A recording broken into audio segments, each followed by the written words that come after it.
Bonjour à toutes et à tous et bienvenue dans notre émission À vos droits. Merci à nos intervenantes du Master de droit de la responsabilité médicale d'avoir répondu présente aujourd'hui. Bonjour Gabrielle. Bonjour Joséphine. Bonjour Pauline. Nous allons parler aujourd'hui d'un sujet dans l'air du temps qui est le DMP, le dossier médical partagé. En fait, c'est un carnet de santé numérique qui permet de regrouper et de conserver les données de santé des patients. L'assurance maladie l'assimile même à la mémoire de votre santé. Effectivement, depuis le mois de janvier 2022, tous les Français peuvent accéder sur Internet à un espace de santé numérique qui s'appelle Mon Espace Santé, où se trouve le DMP. Mais la question qu'on se pose aujourd'hui est de savoir si les Français ont connaissance de cet outil. Alors c'est la raison pour laquelle nous sommes là aujourd'hui avec Gabrielle et Joséphine.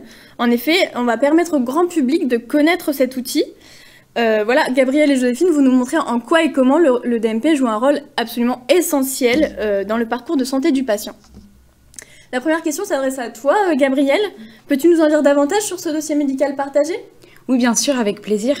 Avant toute chose, il faut savoir qu'en France, on fait face à une évolution croissante des nouvelles technologies, que ce soit dans le domaine de l'information ou de la communication. Et c'est pour ça qu'il a été nécessaire de mettre en place ce DMP, donc dossier médical partagé. Et si on veut donner une définition un peu simple, il s'agit d'un réel carnet de santé numérique qui va favoriser à la fois la prévention, la continuité et une prise en charge coordonnée en conservant les informations de manière sécurisée. Pour compléter ce que dit Gabrielle, le dossier médical partagé est un véritable mémoire de santé pour que patients et professionnels de santé accèdent à l'historique médical de la personne soignée. Merci pour ce propos introductif qui, j'en suis persuadée, éclaire nos internautes. Il me semble que le DMP que l'on connaît aujourd'hui provient d'une assez longue évolution, n'est-ce pas ? Joséphine, par exemple, peux-tu nous en dire davantage à ce sujet ? Oui, en effet, l'instauration de ce DMP remonte aujourd'hui à il y a un peu moins de 18 ans. Ce dernier a été créé lors de la loi du 13 août 2004. Il était alors appelé le dossier médical personnel. C'est en 2015 qu'il a été remplacé par le dénominatif sous lequel on le connaît actuellement, à savoir le dossier médical partagé. Mais il faut dire qu'il n'a pas eu l'effet escompté. On peut même dire qu'il était très peu utilisé du fait de ses difficultés pratiques. Oui, merci Joséphine. Justement, on y reviendra un peu plus tard. J'aimerais juste préciser, il faut faire attention, ce projet n'a pas pour autant été abandonné. En effet, en 2016, le projet a été relancé pour être développé de manière plus efficace. Et donc, c'est en 2022 qu'on a vu une ouverture généralisée à tous les Français bénéficiaires de la sécurité sociale.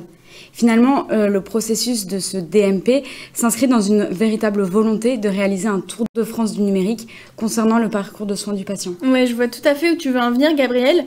Nous avons donc désormais appris à nous familiariser avec ce fameux DMP, mais rentrons un peu plus dans les détails. On a bien compris que voilà, professionnels de santé et patients sont au cœur de cet outil, de ce dossier. Mais quels sont précisément les enjeux pour ces deux acteurs clés ? Bien, en fait, l'objectif poursuivi par les pouvoirs publics est d'améliorer la qualité et l'efficacité des systèmes de soins en facilitant la communication entre les professionnels de santé eux-mêmes et aussi entre les professionnels de santé et les patients.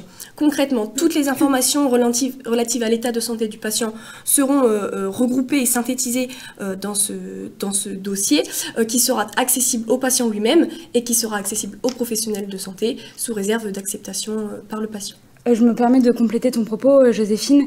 Il va permettre également une meilleure prise en charge dans la mesure où on va avoir un renforcement de la coordination dans le parcours de soins. En effet, les échanges entre les acteurs de santé vont être assurés, et ce qui va permettre de garantir une continuité des soins, car on va avoir un réel suivi et sans interruption pour le patient. Oui, merci pour ces informations, mesdemoiselles. Rassurons tout de même nos internautes, est-ce que le patient a le contrôle de son dossier médical ?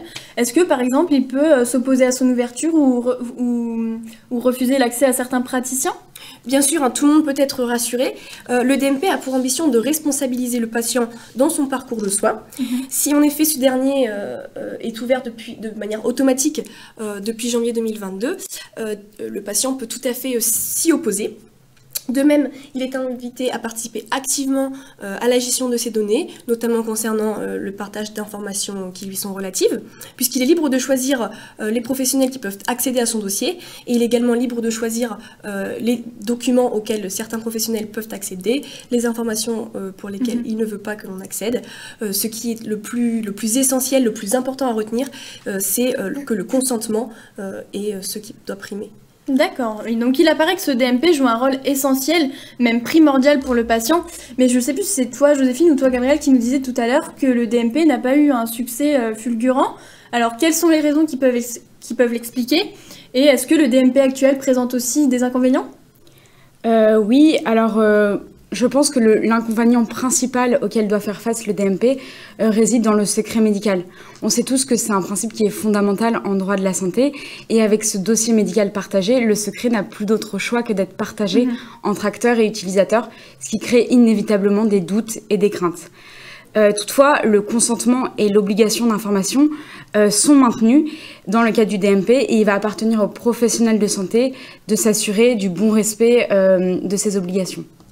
Est-ce que Joséphine moi j'aimerais juste rajouter que par ailleurs il ne faut pas oublier l'enjeu lié à la sécurité des données personnelles, puisque les données médicales sont des données que l'on peut considérer, vous l'imaginez, comme des données sensibles, qui peuvent donc être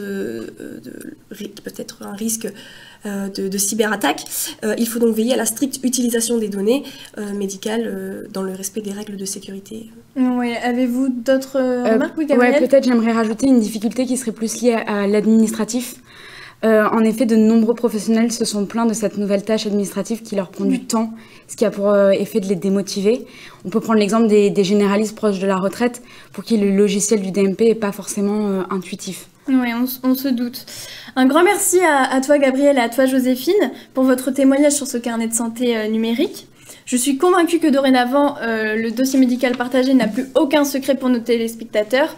Et si j'ai un petit conseil à vous donner, n'hésitez pas à vous rendre sur Internet, sur Mon Espace Santé, pour aller jeter un petit coup d'œil justement à ce DMP. La grande question est de savoir si ce dossier répondra aux objectifs poursuivis. Réponse dans les prochains mois. Merci Pauline. Merci Pauline. Au revoir les filles.